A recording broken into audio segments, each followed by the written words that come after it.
Hello my listeners, आ चुकी है आप लोगों के लिए क्रिमिनल्स फर्स्ट वाइफ का न्यू एपिसोड। तो चलिए शुरू करते हैं इसे।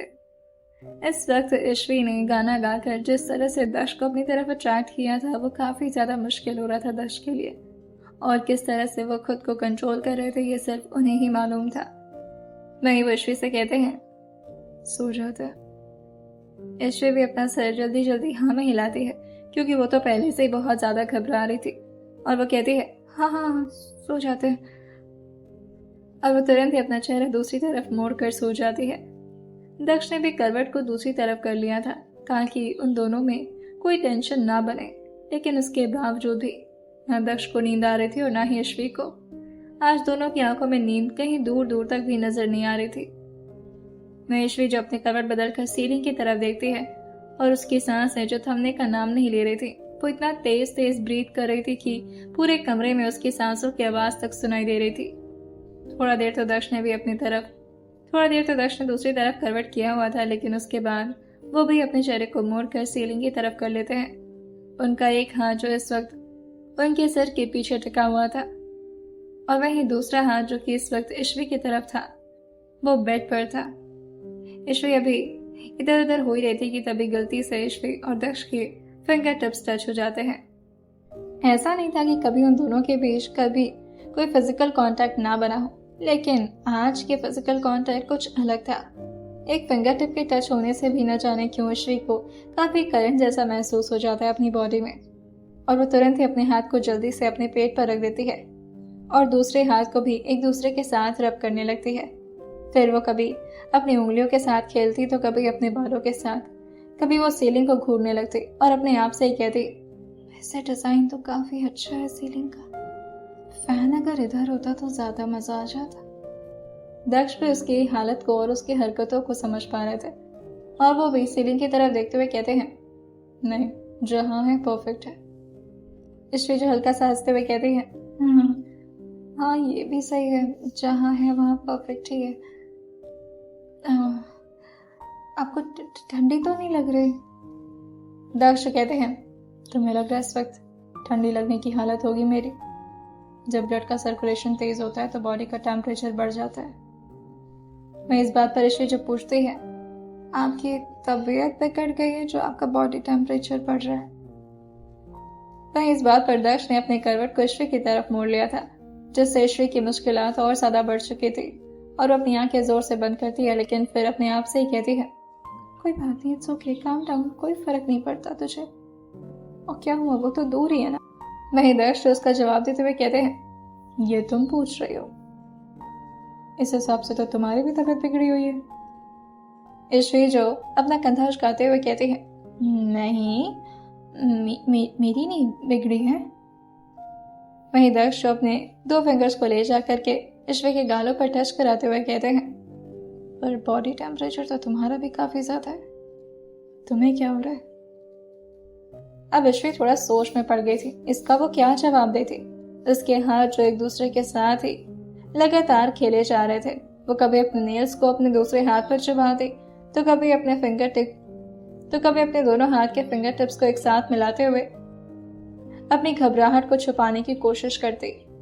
वो पूरी तरह से शांत पड़ गई थी। दक्ष भी अपने चेहरे को सीलिंग की तरफ मोड़ते हुए कहता है बातें करते रहना चाहिए हमें। वह इस बात पर ईश्वी जो कहती है मुझे तो लगता है सो जाना चाहिए, और नींद तो आ ही रही होगी, रात भी ज्यादा हो गई है। इस बात पर दक्ष का जवाब कुछ यूं था अगर हम दोनों के बीच साइलेंस इसी तरह से रहा तो फिर प्रॉब्लम हो जाएगी, अगर बात को संभालना है तो बातें करती रहो। तभी ईश्वी को न जाने क्या हुआ था, अचानक उसका दिमाग कुछ बहुत ही तेज तरीके से काम करता और वो पूरा ब्लैंकेट ऑलमोस्ट अपने ऊपर से हटा करके उठकर बैठ गई थी और वो दक्ष से कहती है हम केस से रिलेटेड बात करें, अब मूड भी चेंज हो जाएगा और माहौल भी। वही दक्ष अपने एल्बो से टेक करके ईश्वी को ध्यान से देखते हुए पूछता है क्यों, तुम्हें माहौल क्यों चेंज करना है, इसमें दिक्कत हो रही है? और फिर वो उसके बुकशेल्फ की तरह देखते हुए कहते हैं क्या फायदा तुम्हारे इतने डार्क रोमांस बुक पढ़ने का। ईश्वी टॉपिक को तुरंत ही बदलते हुए कहती है आप वहाँ कहाँ जा रहे हैं, वो तो बुक है, बुक पढ़ने से ऐसा कुछ नहीं होता। और मैंने कुछ बोला है आपसे, हम केस से रिलेटेड बात कर लेते हैं ना थोड़ा देर। और वैसे भी कितनी इंपॉर्टेंट बात मुझे आपको बतानी है। आपको पता है वो उस आदमी का ना पूरा डिटेल निकाल दिया है संजू ने। हम कल ना उनके घर पर जाएंगे। दक्ष उस बात पर धीरे से उठकर बैठते हैं और फिर ईश्वी की तरफ देखते हुए कहते हैं, तुम्हें दिन रात सिर्फ केस केस केस क्यों नजर आ रहा है? अगर मैं ये केस जीत गया तो उसके बाद क्या करोगी तुम? ईश्वी जो कहती है, मैं क्या करूंगी? मैं दूसरा केस लड़ूंगी, फिर और पैसे कमाऊंगी, फिर और केस लड़ूंगी, फिर और पैसे कमाऊंगी, फिर अपना घर बनाऊंगी, फिर उसमें रहूंगी और क्या करूंगी? दक्ष हल्का सा मुस्कुराते हुए कहते हैं, तुम्हें पता है जब हम उस शख्स के साथ होते हैं जो हमें बहुत पसंद होता है, तुम्हारा दिमाग काम नहीं करता, जैसे कि इस वक्त तुम्हारा नहीं कर रहा है। इस बात पर ईश्वी के चेहरे पर एक बड़ी सी स्माइल तो आना चाह रही थी, लेकिन वो जैसे तैसे अपने चेहरे के ब्लश को छुपाते हुए अपना चेहरा नीचे कर लेती है। दक्ष भी उसके चेहरे के थोड़ा करीब आकर बैठते हुए कहता है, बस यही करना है तुम्हें? तो फिर क्या फर्क पड़ता है मैं जीतूं ना जीतूं? मुझे तो लगा था तुम्हें मेरे साथ रहना होगा। वह ईश्वी जो अपनी उंगलियां पटकाते हुए कहती है, नहीं, मुझे आपके साथ क्यों रहना होगा? आपको वैसे भी मेरे साथ रहने में कोई दिलचस्पी नहीं है। उसने इतने धीरे बोला था कि अगर आसपास का कोई नॉर्मल शख्स होता तो ये उसकी बात नहीं सुन पाता, लेकिन दक्ष का कान ईश्वी की बातों को लेकर काफी तेज था। इसका जवाब ईश्वी को तो नहीं देते, लेकिन खुद से कहते हैं, तुम्हें मेरी दिलचस्पी का अंदाजा भी नहीं है। तभी ईश्वी को कुछ याद आता है और वो फिर से माहौल को कुछ अलग बनाते हुए पूछती है, आप कल सुबह बाहर कैसे निकलेंगे? मतलब कल जब मम्मी आएंगी मेरे रूम में या फिर पापा आ गए तो मैं क्या बोलूंगी? कैसे जाएंगे आप बाहर? दक्ष इस बात पर बहुत ही नॉर्मली जवाब देते हुए कहते हैं, पैरों से जाऊंगा और कैसे जाऊंगा? तुम्हारे घर पे इतने बड़े बड़े दरवाजा हैं, कहीं से जाऊंगा? क्यों, कोई प्रॉब्लम है? ईश्वरी अपने सर पर मारते हुए कहते हैं, आपका दिमाग खराब हो गया है? आपको पता है आप क्या बोल रहे हैं? कल मेरे पापा को पता चला ना कि आप मेरे कमरे में, वो भी रात भर, तो मेरी वाट लग जाएगी और आपकी भी। लेकिन तभी दक्ष ने ईश्वरी के ठंडे ठंडे हाथों पर अपना हाथ रख दिया था और वो धीरे से अपना हाथ उसके हाथों पर टैप करते हुए कहते हैं, बहुत ही बोरिंग कॉन्वर्सेशन चल रही है ईश्वरी हमारे बीच। कल तो रिस्क लेना ही है, आज से क्यों फिक्र कर रही हो? कुछ और बातें नहीं कर सकते? ईश्वरी जो एक बार दक्ष के हाथों की तरफ देखती है जो कि इस वक्त उसके हाथों के ऊपर थे, और फिर दक्ष के चेहरे की तरफ देखते हुए कहती है, आप अपना पास्ट शेयर करिए। आपका बचपना कैसा था? मेरा तो बहुत इंटरेस्टिंग था। वैसे भी हम एक दूसरे के बारे में ज़्यादा जानते ही नहीं है ना, तो अगर आप मन करे आपका तो। ऐसा इस बात में दक्ष को भी इंटरेस्ट आ रहा था और वो अपना हाथ हटाकर अपने हाथों को आगे की तरफ फोल्ड करते हुए पूछते हैं, तो तुम शुरू करो, बताओ कैसा था तुम्हारा बचपना? वह ईश्वरी जो अपने चैटर बॉक्स की तरह शुरू हो जाती है। बचपन में जब मैं पैदा हुई थी ना, मम्मी बता रही थी, तभी से मैं बहुत बदमाश थी। मैं ना रोती थी और इतना ज्यादा रोती थी, लेकिन सिर्फ नाटक में। हाँ, टेंशन पाने के लिए रोती थी मैं। मम्मा कहती थी मुझे भूख भी नहीं लगी होती थी, ना मुझे कोई प्रॉब्लम होती थी। बस जब सारे लोग मेरे साथ रहते थे ना तो मुझे अच्छा लगता था। अकेले रहने में ना मुझे मजा नहीं आता, और अभी भी ऐसा ही है। मैं चाहती हूँ ना कि मेरे आसपास बहुत सारे लोग रहें और सब मुझसे बहुत प्यार करें। वैसे आप कहाँ रहते थे बचपन में? दक्ष अपनी मेमोरी को याद करते हुए कहते हैं, वही दक्ष अपनी मेमोरी को याद करते हुए हल्का सा मुस्कुराते हुए कहते हैं, दिल्ली, वहीं पर पैदा हुआ था मैं। क्लास 7 तक तो मैं दिल्ली में ही था, लेकिन उसके बाद डैड का ट्रांसफर हो गया और फिर मैं दूसरी जगह पर शिफ्ट हो गया। इस बात पर ईश्वरी जो पूछती है, कहाँ हुआ था ट्रांसफर? दक्ष ईश्वरी की तरफ ध्यान से देखते हुए कहते हैं, देहरादून। मैं ईश्वरी थोड़ा हैरान होते हुए पूछती है, देहरादून? ओह वाओ, फिर आपकी पढ़ाई कहाँ पर है? दक्ष अब हल्का हल्का और ज्यादा मुस्कुराते हुए कहते हैं, जेसे इंटरनेशनल। उनकी यह बात बोली हुई थी कि तभी ईश्वरी ऑलमोस्ट चिल्लाते हुए कहती है, व्हाट? वहां तो मैं भी पढ़ी हूँ। आपका बैच कौन सा था? उसकी हरकतों को देखकर दक्ष कहते हैं, तुम क्या चाहती हो? दोबारा तुम्हारी मॉम आ जाए इन्वेस्टिगेशन करने के लिए? थोड़ा धीरे बात नहीं कर सकती? वैश्वी जी कहती है वो मैं एक्साइटेड हो गई थी, क्लास 8 से मैं वहीं पर पढ़ रहा हूँ। वैश्वी जी कहती है oh my God what a coincidence, हम साथ में पढ़े और हमें एक दूसरे के बारे में कुछ भी नहीं पता है। मेरे दर्शक कहते हैं तुम बहुत बेवकूफ हो। उन्होंने काफी धीरे बोला था, मगर फिर वैश्वी जो सुनते हुए कहती है क्या? ये सुनकर ईश्वरी जी अपना चेहरा दक्ष की तरफ लाते हुए अपनी नाक से खोदते हुए पूछती है क्या? वही दक्ष उसका गाल खींचते हुए कहते हैं कुछ नहीं। ईश्वरी बहुत ज्यादा दक्ष के साथ कंफर्टेबल और एक्साइटेड हो रही थी और वो भी जाकर के दक्ष की तरफ बेड पर सिरहाने पर टेक लगाते हुए पूछती है वहां पर कोई क्रश थी आपकी? उसने ये ऊपर की तरफ देखते हुए पूछा था और जब दक्ष से उसे कोई जवाब नहीं मिलता तो उसका चेहरा मुड़कर दक्ष की तरफ हो जाता है। दक्ष स्ट्रेट बैठते हुए उसके चेहरे की तरफ ध्यान से देखते हुए कहते हैं ठीक। ईश्वरी जो क्यूरियस होते हुए कहती है कौन थी, नाम क्या था, बात किया कभी उससे? मेरे दक्ष कहते हैं बात का पता नहीं लेकिन परेशान बहुत किया उसे, काफी क्यूट थी और मुझसे काफी डरती भी थी। मैं इस बात पर ईश्वरी जी कहती है आपकी क्लासमेट आपसे डरती थी? दर्शक नामे अपना सर हिलाते हुए कहते हैं वो मेरी क्लासमेट नहीं थी, जूनियर थी। दक्ष बार बार ईश्वरी के चेहरे को ध्यान से देख रहे थे। दक्ष इस बात का इंतजार कर रहे थे कि कब ईश्वरी इस बात को समझेगी कि जो शख्स उनके ठीक सामने बैठा हुआ है वो कोई ऐसा शख्स है जिसे ईश्वरी बहुत अच्छे से जानती है, और वो बस वेट कर रहे थे अब याद आएगा अब याद आएगा, लेकिन ऐसा नहीं था। ईश्वरी तो बस दक्ष के स्टोरी में इतना ज्यादा गुम हो गई थी कि वो अपने बारे में बिल्कुल सोचना भूल गई थी। वही दक्ष से आगे पूछती है और उसका नाम क्या था, कभी बताया उसे कि आप उसे पसंद करते हैं? इस बात पर दक्ष थोड़ा देर फिर से साइलेंट हो गए थे। न जाने क्यों आज दक्ष को बहुत सारी बातें वाकई में ही खुद से बताने का मन कर रहा था ईश्वरी को। वो चाहते थे कि अपनी सारे पास की बातें वो ले आकर ईश्वरी के सामने रख दे ताकि ईश्वरी के और उनके बीच और कोई राज की बात ना बचे। वैसे तो काफी टाइम से दक्ष को बात करने में कोई दिलचस्पी नहीं होती थी और वो बचपन से ही ऐसे थे, थोड़े स्ट्रिक्ट, थोड़े अपने काम में फोकस्ड। हाँ, बस बुली करना उन्हें बहुत पसंद था लोगों को, और वो काफी स्ट्रांग भी थे जिसकी वजह से अक्सर बच्चे उनसे डरा करते थे। और ये बात स्कूल टाइमिंग की नहीं बल्कि उनके आर्मी कैंप्स भी हुआ करती थी। वहां पर भी वो सबको काफी परेशान किया करते थे, लेकिन सिर्फ मजाक में।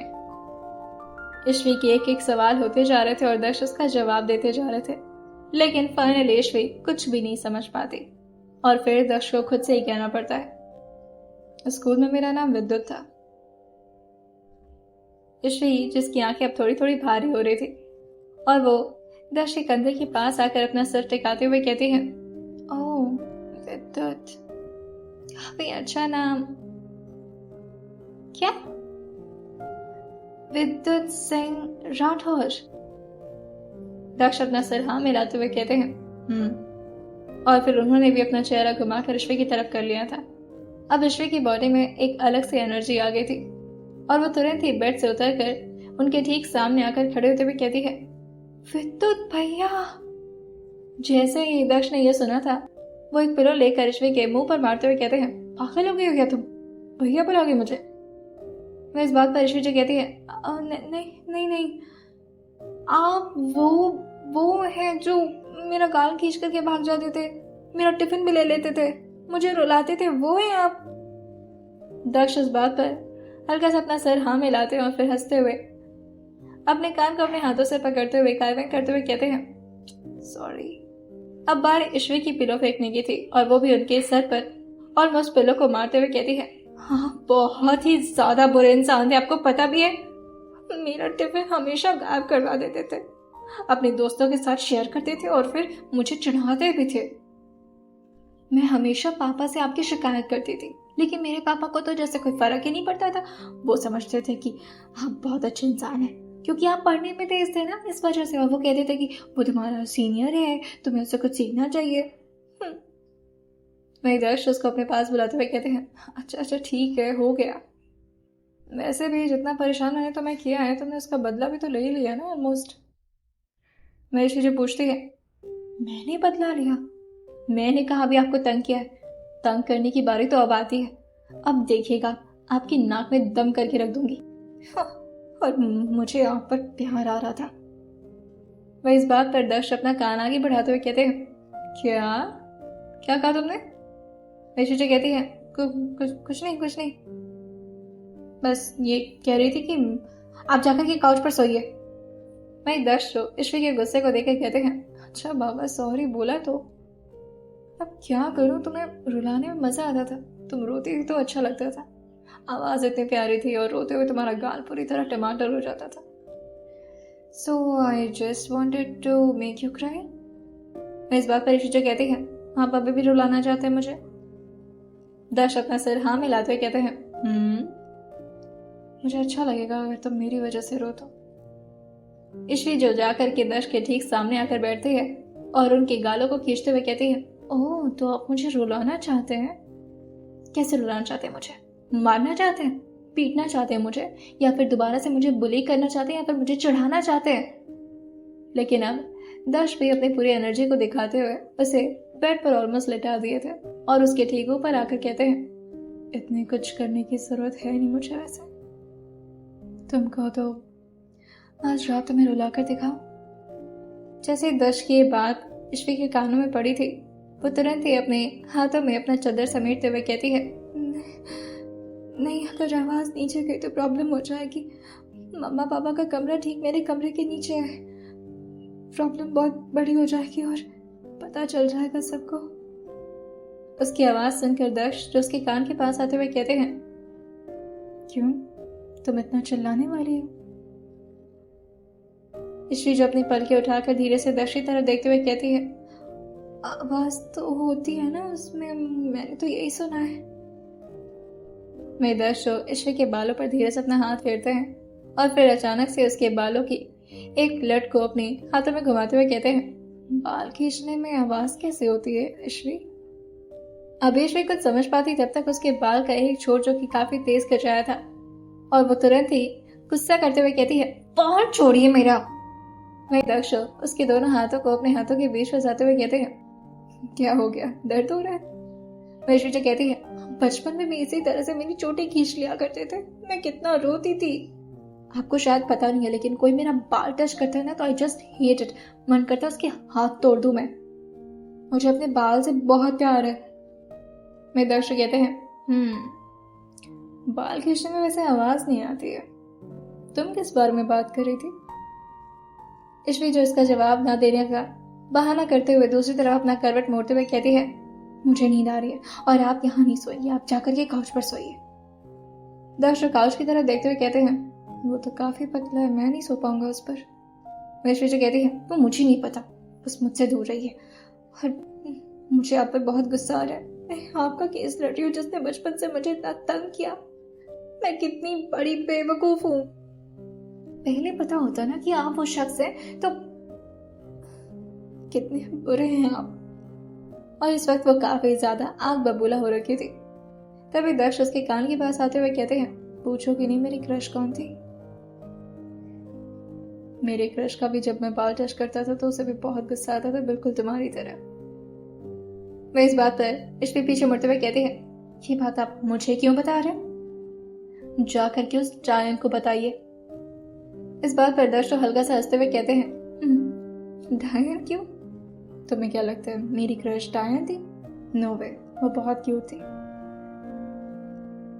तब ईश्वी को नीचे से कुछ आवाज सुनाई देती है जिसे वो तुरंत ही दक्ष का हाथ पकड़ते हुए कहती है, आवाज नहीं, कोई आ रहा है लगता है। वे दक्ष कहते हैं, मुझे तो नहीं लग रहा। तब ईश्वी जो ध्यान से सुनते हुए कहती है, ध्यान से कान लगाकर सुनिए, कुछ आवाज आ रही है, शायद मम्मी पापा जग गए। दक्ष भी थोड़ी देर ईश्वी का साथ देते हुए एकदम से शांत हो गए थे और नीचे की आवाज सुन करके ईश्वी जो थोड़ा एम्बैरेस होते हुए कहती है, वो बात कर रहे होंगे, केस के बारे में काफी परेशान है ना इस वजह से। इस बात पर दक्ष हंसते हुए कहते हैं, वैसे तुम्हारे मॉम डैड काफी रोमांटिक है, दैट्स व्हाई यू आर। इस बात पर ईश्वी जो कुछ कह नहीं पाती और बस हल्का सा हंसते हुए कहती है, शट अप। आप उस और वो दोनों फिर से अब एकदम से साइलेंट हो चुके थे। बातें एकदम से खत्म हो गई थी और ईश्वरी अपनी करवट बदलकर जैसे तैसे करके इन सारे एम्बैरेसमेंट को बर्दाश्त करते हुए सोने का नाटक कर रही थी। मगर नीचे की आवाज अब धीरे धीरे बढ़ती जा रही थी, जिसे ईश्वरी और ज्यादा कंट्रोल न करते हुए दक्ष से कहती है, सो नहीं पाएंगे आज हम लोग। मैं दक्ष हंसते हुए कहते हैं, कोई बात नहीं, सो गए। वैसे ये कार्यक्रम रोज चलता है? ईश्वरी जो तुरंत ही दक्ष का बाल खींचते हुए उनके चेहरे को अपनी तरफ गलती से लाते हुए कहती है, ऐसा कुछ नहीं है, मम्मी पापा ऐसे नहीं है, वो बहुत फ्रस्ट्रेट हो गए ना पापा इस वजह से शायद। लेकिन इस बात पर ईश्वरी ने ध्यान नहीं दिया था कि जिस तरह से इस वक्त उसने दक्ष का बाल पकड़ रखा है, दक्ष का चेहरा जो न चाहते हुए भी ईश्वरी के काफी करीब झुका हुआ है, और दक्ष जो अपने आप को और ज्यादा कंट्रोल ना करते हुए अपने होठों को ले जा करके ईश्वरी के गालों पर धीरे से रखते हैं और फिर धीरे से उसके गालों से रब करते हुए उसके कान के पास आते हुए कहते हैं, वो क्रश तुम थे। थोड़ा देर तो ईश्वरी का दिमाग एकदम से सुन पड़ गया था, जैसे उसके कानों में यह बात पहुंची थी, और वो अचानक ही दक्ष के चेहरे की तरफ देखते हुए पूछती है, कुछ कहा आपने? दक्ष अपना चेहरा ना मिलाते हुए कहते हैं, नहीं कुछ नहीं।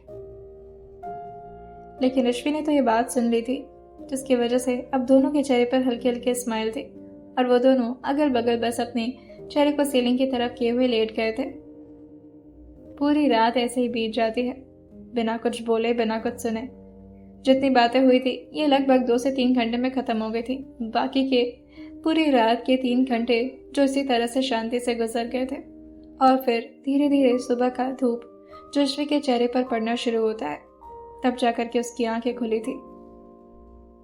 रात भर की कॉन्वर्सेशन अचानक से ही उसके दिमाग में आ गई थी उसकी आंखें खुलने से पहले, और जब पूरी तरह से उसकी आंखें खुलती हैं तो वो इस वक्त किसी को बहुत ही जोर से गले लगा कर लेटी हुई थी, जिससे वो हल्का सा स्माइल करते हुए कहती है, आप अब तक कहीं नहीं, पकड़ा जाऊंगी मैं। लेकिन तभी वो देखती है कि उसने दक्ष को नहीं बल्कि उसकी जगह किसी पिलो को अपने करीब खींच रखा है, और वो तुरंत ही उठकर अगल बगल देखती है, लेकिन अगल बगल उसे कहीं कोई नजर नहीं आता। वो जाकर के सारे कर्टन्स को हटाती है, वार्डरोब को चेक करती है, और तो और उसने बेड के नीचे भी झांक लिया था, लेकिन दक्ष तो जैसे कहीं फुर्सा हो गया। वो थोड़ा तेज आवाज में कहती है, कहाँ हैं आप? कहीं चले गए क्या? अगर आप वॉशरूम में तो नहीं है? सुन रहे मेरी बात? क्योंकि उसे तो पूरा भरोसा था कि दक्ष यहाँ से निकल नहीं पाएंगे, लेकिन फिर उसकी नजर जाती है खिड़की के पास, जहाँ का विंडो जो कि अभी तक तो लॉक था जहां तक उसे याद था, लेकिन अब उसका लॉक टूटा हुआ था और वह पूरी तरह से खुला हुआ था। ये देखकर ईश्वरी जो हल्का सा मुस्कुराते हुए कहती है, हाँ, कमांडो। आइए जानते हैं आने वाले एपिसोड में क्या होने वाला है, और सुनते रहिए क्रिमिनल्स फोर्स्ड वाइफ सिर्फ और सिर्फ स्टोरी विद सौम्य के साथ।